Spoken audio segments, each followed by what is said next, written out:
Hello viewers, welcome to school of engineering BD. আজকে আমরা দেখব বাংলাদেশ পাওয়ার ডেভেলপমেন্ট বোর্ডের উপসহকারী প্রকৌশলী পদের যে পরীক্ষাটি অনুষ্ঠিত হয়েছিল 2021 সালে বুয়েটে। তো সেই পরীক্ষার কমিউনিকেশন ইঞ্জিনিয়ারিং ডিপার্টমেন্ট থেকে একটি প্রশ্ন এসেছিল। তো সেই পরীক্ষার প্রশ্নটি আমরা আজকে সমাধান করার চেষ্টা করব। তো এখানে প্রশ্নটিতে বলা হচ্ছে একটি ডাবল সাইডব্যান্ড অ্যামপ্লিটিউড মডুলেশন ব্যবহার করা সিস্টেমের জন্য সুপার হেটেরোডাইন রিসিভারের ব্লক ডায়াগ্রাম নিচে দেওয়া আছে। এই হচ্ছে সুপার হেটেরোডাইন রেডিও রিসিভারের ব্লক ডায়াগ্রাম। ধরুন FRF is equal two 100 megahertz এর ক্যারিয়ার সিগন্যাল ব্যবহার করে ট্রান্সমিটেড একটি সিগন্যালকে রিসিভ করে। বলা হচ্ছে যে এই যে রেডিওটা, এই যে অ্যান্টেনা দিয়ে যে রিসিভ করবে, সেটা কোথা থেকে করবে? কোনো একটা রেডিও স্টেশন থেকে সেই ট্রান্সমিট করে পাঠাচ্ছে। এখন যে ট্রান্সমিটারটা ট্রান্সমিট করে পাঠাচ্ছে ওই ট্রান্সমিটারের ক্যারিয়ার ফ্রিকোয়েন্সি FRF হচ্ছে 100 মেগাহার্টজ। এই কথাই এখানে বলা হচ্ছে। রিসিভারটির IF অ্যাম্পলিফায়ার এর সেন্টার ফ্রিকোয়েন্সি 20 মেগাহার্টজ। তো আমরা রিসিভারের দিকে যদি তাকিয়ে দেখি, এই যে ইন্টারমিডিয়েট ফ্রিকোয়েন্সি অ্যাম্পলিফায়ার যে অপশনটি আছে, এই জায়গায় সেন্টার ফ্রিকোয়েন্সি মানে এই অ্যাম্পলিফায়ারটার যে ফ্রিকোয়েন্সি সেট করা আছে সেই ফ্রিকোয়েন্সির ভ্যালু বলা হচ্ছে 20 মেগাহার্টজ। হলে লোকাল অসিলেটরের ফ্রিকোয়েন্সি FLO কত হবে? এই যে লোকাল অসিলেটরের ফ্রিকোয়েন্সির মানটা কত হবে আপনাকে নির্ণয় করতে হবে। 2 নম্বর প্রশ্নটি হচ্ছে ট্রান্সমিটেড সিগন্যালের বেস ব্যান্ডউইথ যদি 12 কিলোহার্টজ হয় তাহলে ইন্টারমিডিয়েট ফ্রিকোয়েন্সি এর ব্যান্ডউইথ কত হবে? এই জায়গার ব্যান্ডউইথ কত হবে? তো খুব সিম্পল একটি অঙ্ক, যদিও আমরা সাধারণত হচ্ছে এই সুপার হেটেরোডাইন রেডিও রিসিভারের ব্লক ডায়াগ্রামটা শিখে থাকি, কিন্তু অঙ্ক কখনো দেখিনি। সেই জন্যই হচ্ছে আমাদের কাছে বিষয়টি জটিল মনে হয়েছিল। আসলে সিম্পল একটি বিষয়, জাস্ট শুধু দুটো জিনিস জানলে আপনারা এই প্রশ্নটির অ্যান্সার খুব ইজিলি করতে পারবেন। আমরা 1 নাম্বারটি নিয়ে কথা বলি। 1 নাম্বারটিতে বলা হচ্ছে রিসিভারটির ইন্টারমিডিয়েট ফ্রিকোয়েন্সি অ্যাম্পলিফায়ারের সেন্টার ফ্রিকোয়েন্সি যদি 20 মেগাহার্টজ হয় তাহলে এই লোকাল ফ্রিকোয়েন্সি বা লোকাল অসিলেটরের ফ্রিকোয়েন্সি কত হবে? তো মনে রাখতে হবে এই লোকাল অসিলেটর মানে হচ্ছে এই রিসিভারটাতে একটা অসিলেটর আমরা লাগিয়ে দিব, সেই অসিলেটরটার একটা ফ্রিকোয়েন্সি আমরা সেট করে দিব। এই ফ্রিকোয়েন্সিটা সাধারণত এই RF ফ্রিকোয়েন্সির সাথে গ্যাং করা থাকে। গ্যাং করা মানে হচ্ছে এটা যদি কমে এটাও কমবে, এটা যদি বাড়ে এটাও বাড়বে, এইভাবে গ্যাং করে দেওয়া থাকে। যে এমন ভাবে করে দেওয়া থাকে যেন সব সময় এই আউটপুট সেকশনের ফ্রিকোয়েন্সিটা যেন ফিক্সড হয়, আর সেই ফ্রিকোয়েন্সিটার নাম হচ্ছে ইন্টারমিডিয়েট ফ্রিকোয়েন্সি। এই ফ্রিকোয়েন্সিটা সাধারণত AM রিসিভারের ক্ষেত্রে আমরা দেখেছি 455 কিলোহার্টজ, কেমন 455 কিলোহার্টজ AM রেডিও রিসিভারের ক্ষেত্রে। কিন্তু প্রশ্নকর্তা এখানে প্রশ্নটি ঘুরিয়ে দিয়েছেন, মানে আমরা আসলে এটি বুঝি কিনা সেটা জানার জন্য 20 মেগাহার্টজ, এই 455 কিলোহার্টজ যে ইন্টারমিডিয়েট ফ্রিকোয়েন্সি সুপার হেটেরোডাইন রেডিও রিসিভারের ক্ষেত্রে, সেটার পরিবর্তে 20 মেগাহার্টজ করে দিয়েছে এই জায়গায়। তো সূত্রটি কি? সূত্রটি বলা হচ্ছে যে এই RF অ্যাম্পলিফায়ার এই সেকশনটাতে মানে এই অ্যান্টেনা দিয়ে যেই ফ্রিকোয়েন্সিটা ঢুকবে সেই ফ্রিকোয়েন্সিটার নাম হচ্ছে ক্যারিয়ার ফ্রিকোয়েন্সি, আবার সেই ফ্রিকোয়েন্সিটার নাম হচ্ছে RF ফ্রিকোয়েন্সি। এই যে দেখুন FRF যেটা দেওয়া আছে সেটাই হচ্ছে অ্যান্টেনা দিয়ে ঢুকছে, মানে ক্যারিয়ার ফ্রিকোয়েন্সিটাই হচ্ছে এই 100 মেগাহার্টজের এই ফ্রিকোয়েন্সিটা। তো যে ফ্রিকোয়েন্সিটা ঢুকবে সেই ফ্রিকোয়েন্সির সাথে এই লোকাল অসিলেটরের ফ্রিকোয়েন্সি আমরা কি করব? একটা যোগ বিয়োগ করব, একটা সমন্বয় করব। যোগ বিয়োগ করার পরে তার আউটপুটটা পাওয়া যাবে এই ইন্টারমিডিয়েট সেকশনের ফ্রিকোয়েন্সি। সাধারণত এটা সুপার হেটেরোডাইন রেডিও রিসিভারে 455 কিলোহার্টজ পাওয়া যায়, কিন্তু আমাদের এই অঙ্কে প্রশ্নকর্তা বলেই দিয়েছে যে 20 মেগাহার্টজ পাওয়া যাবে। তাহলে দেখুন আপনি আউটপুটে কত পাওয়া যাবে 20 মেগাহার্টজ সেটা জানেন, ইনপুট দিয়ে কত ঢুকছে সেটা জানেন, তাহলে এই লোকাল অসিলেটরের ফ্রিকোয়েন্সি খুব ইজিলি বের করা যাবে। সেটা কিভাবে বের করব আমরা একটু নিচে দেখি।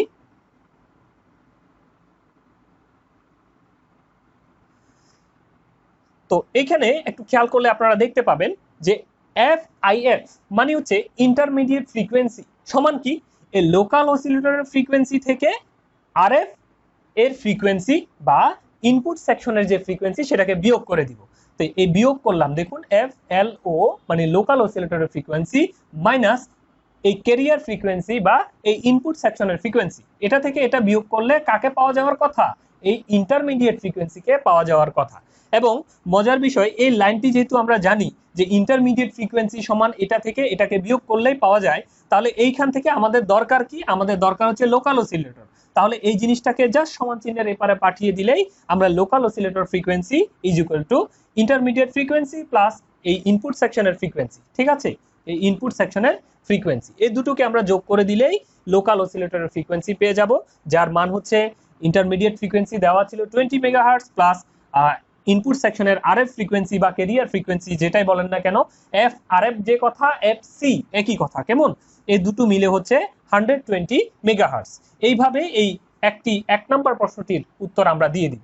এখানে আসলে অনেক কথা আছে, সুপার হেটেরোটাইন রিসিভার নিয়ে অনেক ধরনের কথা আছে, যেমন এখানে বিয়োগ হচ্ছে, কিন্তু কখনো দেখবেন আপনি যে সূত্রের মধ্যে যদি ফেলেন এটা যোগও হচ্ছে, মানে এডিশনও হচ্ছে সাবট্রাকশনও হচ্ছে, এডিশন গুলো কিভাবে বাদ যাচ্ছে এখান থেকে, ফিল্টারিং কিভাবে হচ্ছে, তারপর হচ্ছে এগুলো নিয়ে অনেকগুলো অঙ্ক আছে, ইমেজ সিগন্যাল নিয়ে অঙ্ক আছে, কিভাবে ইমেজ সিগন্যাল প্রডিউস হচ্ছে, এই বিষয়গুলো আমরা যখন সুপার হেটেরোটাইন রেডিও রিসিভার নিয়ে কখনো যদি পড়াশোনা করি তখন বিস্তারিত দেখে নিব। তবে আজকে আমরা যেটি দেখব সেটি হচ্ছে এই অঙ্কটির সমাধান দেখার চেষ্টা করব। 2 নম্বরে আসেন, 2 নম্বর যে প্রশ্নটি ছিল সেখানে কি বলা হচ্ছে, আমরা প্রশ্নটি আরেকবার পড়ার চেষ্টা করব। ট্রান্সমিটেড সিগন্যালের বেস ব্যান্ড ব্যান্ডউইথ। এখন এই ট্রান্সমিটেড সিগন্যাল এই শব্দটি কি? ট্রান্সমিটেড সিগন্যাল মানে হচ্ছে, দেখুন এটা হচ্ছে একটা রেডিও, এটা হচ্ছে কি একটা রেডিও রিসিভার যেটা দিয়ে আপনি গান শুনছেন, কিন্তু এই গানটা কোথা থেকে বাজানো হচ্ছে, কোথা থেকে পাঠানো হচ্ছে, কোনো একটা রেডিও স্টেশন থেকে, যেখান থেকে এই গানটাকে পাঠানো হচ্ছে। তো যেখান থেকে পাঠানো হচ্ছে সেইখানের কথা চিন্তা করুন, যে স্টেশন থেকে গানটা আসছে সেখানের কথা চিন্তা করুন, সেইখানে যে গানের যে ব্যান্ডউইথ ছিল সেই ব্যান্ডউইথের মান বলছে কত, 12 কিলোহার্টজ। এই বেস ব্যান্ড সিগন্যাল, এই বেস ব্যান্ড শব্দটা হচ্ছে আপনার মেসেজ সিগন্যালের ফ্রিকোয়েন্সি বা মেসেজ সিগন্যালের যে কোনো কিছু বোঝানোর জন্য আমরা ইউজ করব, মানে মেসেজ সিগন্যাল যে কথা, এই বেস ব্যান্ড শব্দটাও একই কথা। মেসেজ সিগন্যাল মানে হচ্ছে গান হতে পারে, অ্যাডভার্টাইজ হতে পারে, মানে রেডিওতে আমরা যা শুনি সচরাচর। তো এই বেস ব্যান্ড ব্যান্ডউইথ মানে রেডিও স্টেশনে যে গানটা বাজানো হচ্ছে ওই গানের ব্যান্ডউইথ হচ্ছে 12 কিলোহার্টজ। যদি হয় সেটা আমার এখানে আসবে, এসে বিভিন্ন কিছু হবে, হয়ে টুয়ে এই ইন্টারমিডিয়েট ফ্রিকোয়েন্সির এই অংশটিতে আমরা যদি তাকিয়ে দেখি এইখানে ব্যান্ডউইথটা কত হবে, এই ইন্টারমিডিয়েট ফ্রিকোয়েন্সির ব্যান্ডউইথ কত হবে সেটাই আমাদেরকে নির্ণয় করতে হবে। তাহলে আমাদেরকে একটা জিনিস আমরা ক্লিয়ার হলাম যে আমার মেসেজ সিগন্যাল, তাহলে আমার একটি সমস্যা আছে, সমস্যাটি হচ্ছে কি ক্রস টক তৈরি হবে, মানে এই সুপার হেটেরোটাইন রেডিও রিসিভারে যদি কখনো বেস ব্যান্ড সিগন্যালের ব্যান্ডউইথের মান যদি 10 কিলোহার্টজ এর উপরে হয় তখন কি তৈরি হবে, এখানে একটা সমস্যা তৈরি হবে, সেটার নাম হচ্ছে ক্রস টক। আর যদি 10 কিলোহার্টজ এর থেকে যদি কম হয় তখন হবে ডিস্টরশন। মানে আপনারা জানেন যে কমিউনিকেশন ইঞ্জিনিয়ারিং এ খুব গুরুত্বপূর্ণ একটি বিষয় অ্যাটেনিউয়েশন, ডিস্টরশন, এই বিষয়গুলো তো আমি আর এখানে বিস্তারিত আলোচনা করছি না। তো এটি আমি বলার জন্য আপনাদেরকে কথাটা তুলেছি, সেটি হচ্ছে যে অবশ্যই এএম সিগন্যাল, যদি এএম রেডিও রিসিভার বা এএম এর কোনো সিস্টেম হয়, এফএম না, এএম এর কোনো যদি সিস্টেম হয় তাহলে অবশ্যই বেস ব্যান্ড সিগন্যালের ব্যান্ডউইথ হতে হবে 10 কিলোহার্টজ, এবং 10 এর বেশিও না কমও না। যদি বেশি হয় তাহলে ক্রস টক হবে, যদি কম হয় তাহলে কি হবে, ডিস্টরশন হবে। এই জন্য আপনারা দেখবেন যে মানে রেডিও ইঞ্জিনিয়ারিং নিয়ে যারা হচ্ছে যে সারা পৃথিবীতে কর্তৃত্ব করে তাদের যে ফেডারেশন, তারা হচ্ছে এএম এর জন্য ব্যান্ডউইথ ফিক্সড করে দিয়েছে যে এএম রিসিভার যদি হয়, এএম ট্রান্সমিটার যদি হয় তাহলে অবশ্যই তার ব্যান্ডউইথের মান হবে 10 কিলোহার্টজ। কত বলেছি, 10 কিলোহার্টজ, এটা কিন্তু ফিক্সড ভ্যালু। তো এই কথাটা যদি বলা না থাকতো, যে যদি বলতো যে ইন্টারমিডিয়েট ফ্রিকোয়েন্সির ব্যান্ডউইথ কত, আমরা সরাসরি অ্যান্সারে লিখে দিতাম bandwidth of intermediate frequency is equal to 10 kilohertz. Okay, যদি কোনো কিছু বলা না থাকতো, এখানে মেসেজ সিগন্যাল টিগন্যাল কিচ্ছু নাই, সরাসরি বললো যে ইন্টারমিডিয়েট ফ্রিকোয়েন্সির ব্যান্ডউইথ কত, বললো যে মিক্সার স্টেজের ব্যান্ডউইথ কত, বললো আরএফ অ্যাম্পলিফায়ারের ব্যান্ডউইথ কত, যে কথাই বলুক না কেন প্রত্যেকটা স্টেজে আবার এএম এর ক্ষেত্রে, আবারও বলছি অ্যাম্পলিটিউড মডুলেশনের ক্ষেত্রে ব্যান্ডউইথের মান হবে 10 কিলোহার্টজ, কমও না বেশিও না, ঠিক আছে। এই বিষয়টা আমরা আরেকটু দেখার চেষ্টা করব, কিন্তু যেহেতু বলে দিয়েছে যে ব্যান্ডউইথ 12 কিলোহার্টজ হচ্ছে মেসেজ সিগন্যালের ব্যান্ডউইথ, তো মেসেজ সিগন্যালের ব্যান্ডউইথ যদি 12 কিলোহার্টজ হয় তাহলে অবশ্যই আমার এই ইন্টারমিডিয়েট ফ্রিকোয়েন্সি স্টেজ হোক এই স্টেজ হোক এই স্টেজ হোক, যে কোনো স্টেজেই আমার এইখানে যে ব্যান্ডউইথটা থাকবে, অর্থাৎ আপনার যে এএম সিগন্যালের জন্য ব্যান্ডউইথটা থাকবে সেটা 10-এর জায়গায় হয়ে যাবে তখন 12। যদিও এই 12তে কিন্তু কি বলেছি, ক্রস টক এর সমস্যা রয়েছে, কিন্তু তারপরে যেহেতু প্রশ্নকর্তা 12 কিলোহার্টজ বলে দিয়েছে, সেই জন্যই আমাকে লিখতে হবে যে ইন্টারমিডিয়েট ফ্রিকোয়েন্সি সেকশনের ব্যান্ডউইথ হচ্ছে এই 12 কিলোহার্টজ। জাস্ট মেসেজ সিগন্যালের ব্যান্ডউইথ যা, ইন্টারমিডিয়েট ফ্রিকোয়েন্সির ব্যান্ডউইথও এখানে তাই হয়ে যাবে। তো এখানে আমি লিখে দিয়েছি generally in am the bandwidth is 10 kilohertz. কত হবে এএম এর ক্ষেত্রে? হবে অবশ্যই 10 কিলোহার্টজ। আমরা একটু ছোট্ট এটা নিয়ে একটা টিকা আমরা দেখে আসি। তো এই বিষয়ে আমরা ছোট্ট একটা এক্সপ্লেনেশন দাঁড় করানোর চেষ্টা করেছি। দেখুন, এটা হচ্ছে একটা মেসেজ সিগন্যালের, যদি আমরা বলি যে কোনো একটা মেসেজ সিগন্যালকে যদি ফুরিয়র ট্রান্সফর্ম করা হয়, তো ফুরিয়র ট্রান্সফর্ম করলে ধরে নিলাম আমরা এই ধরনের দেখতে হবে আর কি। হ্যাঁ, এই জিনিসটা দেখুন, এইখানে এই 0 থেকে এই যে জায়গাটা, এটা হচ্ছে এফএম। এফএম মানে হচ্ছে maximum frequency of message signal. এখন ম্যাক্সিমাম ফ্রিকোয়েন্সি যা হবে, ব্যান্ডউইথ তার দ্বিগুণ হবে। তো আমাদের প্রশ্নে কিন্তু maximum frequency of message signal কথাটা কিন্তু বলা নেই, বলা আছে ব্যান্ডউইথ অফ মেসেজ সিগন্যাল বা bandwidth of base band signal. Bandwidth মানে হচ্ছে এই দুটো ফ্রিকোয়েন্সির ব্যবধান, মানে এই পাশ থেকে এই পাশ পর্যন্ত।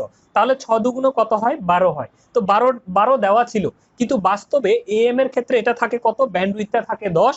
আর যে কোনো 0 পয়েন্ট থেকে, এই যে 0 পয়েন্ট থেকে এই যে কোনো মানে লাস্ট কর্নার পর্যন্ত যে জায়গাটা, সেটার আমরা নাম দিয়েছি কি? এফএম। এই এফএম এর ভ্যালু থাকে 5 কিলোহার্টজ।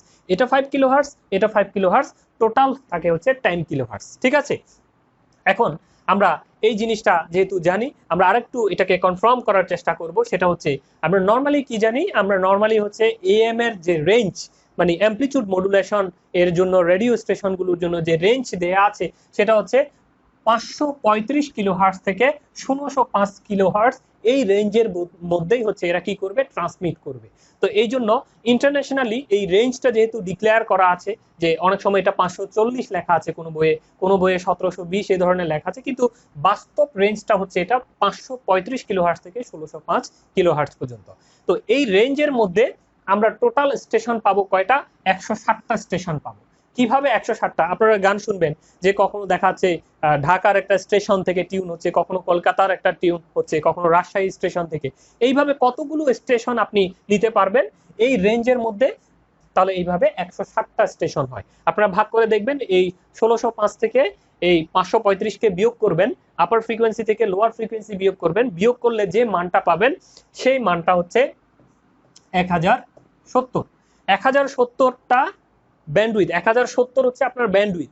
তো টোটাল ব্যান্ডউইথকে যদি একজনকে আপনি 10 মেগাহার্টজ করে, সরি 10 কিলোহার্টজ করে যদি দেন, এই 12-এর জায়গায় বাস্তবে এটা হচ্ছে 10, তো 10 করে যদি দেন, তাহলে এটাকে 10 দ্বারা ভাগ করলে কত হয়? 160টা স্টেশন হয় টোটাল। কেমন? তো 160টা স্টেশন করলে একজন 10 কিলোহার্টজ করে করে পায় আর কি। একজনের জন্য অ্যালটমেন্ট হচ্ছে 10 কিলোহার্টজ করে। তো বাস্তবে আমি এই কথাই বলছি বারবার, যে কখনো যদি ব্যান্ডউইথের মানটা, যদি মেসেজ সিগন্যাল বা বেসব্যান্ড সিগন্যালের ব্যান্ডউইথের মানটা যদি পরীক্ষার হলে দেয়া না থাকে, যদি বলা হয় যে কোনো স্টেজের আপনার কাছে যদি জানতে চায় যে ব্যান্ডউইথটা কত, আপনি নির্দ্বিধায় লিখে দিবেন এএম। যদি বলা থাকে ইটস ফর কত? এএম এর জন্য 10 কিলোহার্টজ। আচ্ছা, একটা স্টেশনের ব্যান্ডউইথ তাহলে কত করে পড়লো? 10 করে পড়লো। আর ব্যান্ডউইথ মানে আমরা কি জানি? 2 এফএম। কখনো এই কথাটা কেন লিখেছি এটা আপনারা সবাই জানেন, যে মেসেজ সিগন্যালের দ্বিগুণ, মেসেজ সিগন্যালের ফ্রিকোয়েন্সির দ্বিগুণ। কখনো এমন থাকতে পারে যে পরীক্ষার হলে আজকের প্রশ্নে কি ছিল, আমরা আরেকবার যদি প্রশ্নটি একটু চোখ বোলাই, তাহলে এখানে দেখতে পাচ্ছি, দেখুন যে বলা হচ্ছে যে ট্রান্সমিটেড সিগন্যালের বেস ব্যান্ড ব্যান্ডউইথ, এই শব্দটি খেয়াল করুন। ট্রান্সমিটেড সিগন্যালের বা ট্রান্সমিটেড বেস ব্যান্ড সিগন্যালের ব্যান্ডউইথ, এই ব্যান্ডউইথের জায়গায় যদি এইখানে ব্যান্ডউইথ না থেকে যদি ম্যাক্সিমাম ফ্রিকোয়েন্সি কথাটা থাকতো, বা ট্রান্সমিটেড সিগন্যালের বা বেস ব্যান্ড সিগন্যালের ফ্রিকোয়েন্সি 12 কিলোহার্টজ হলে, দেখুন এই ব্যান্ডউইথ শব্দটা দ্বারা কি বোঝানো হয়েছে? পুরোটা। আর যদি এখানে ফ্রিকোয়েন্সি শব্দটা ইউজ করা থাকতো, বেস ব্যান্ড সিগন্যালের ফ্রিকোয়েন্সি, তার মানে আপনাকে ধরে নিতে হইতো, যদি এটা ফ্রিকোয়েন্সি থাকতো তখন আপনাকে ধরতে হইতো এটা হচ্ছে কি? Maximum frequency. আর ম্যাক্সিমাম ফ্রিকোয়েন্সি মানে এই অংশটুকু। তাহলে এটা যদি 12 বলা থাকতো, যদি ম্যাক্সিমাম ফ্রিকোয়েন্সি বলা থাকতো বা ফ্রিকোয়েন্সি বলা থাকতো, তাহলে আপনাকে ধরে নিতে হতো এইটুক অংশ 12। তাহলে ব্যান্ডউইথ হচ্ছে কত? 12 দুগুণে 24 হবে। তখন আপনাকে কিন্তু অ্যান্সারে 12-র পরিবর্তে 24 লিখতে হইতো, যদি প্রশ্নে ব্যান্ডউইথ শব্দটা বেস ব্যান্ড সিগন্যালের ব্যান্ডউইথ না বলে বেস ব্যান্ড সিগন্যালের ফ্রিকোয়েন্সি বলা থাকতো, তো সেজন্যই আমরা বলবো যে ফ্রিকোয়েন্সি থাকলে মনে রাখবেন তাকে 2 দ্বারা গুণ করেই ব্যান্ডউইথকে পাওয়া যাবে। তো আজকে এ পর্যন্তই, ভালো থাকবেন সবাই, সবাইকে ধন্যবাদ।